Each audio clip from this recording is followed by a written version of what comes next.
How to configure iPhone 16e read caller names aloud for incoming calls. So let's start the video. First of all, open settings. In settings, scroll down and then click on apps. After clicking on apps, then scroll down and here you can see the option phone.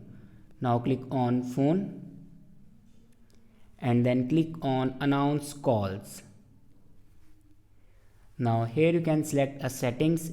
If you select headphones and car, your call will be announced while using headphones or car audio.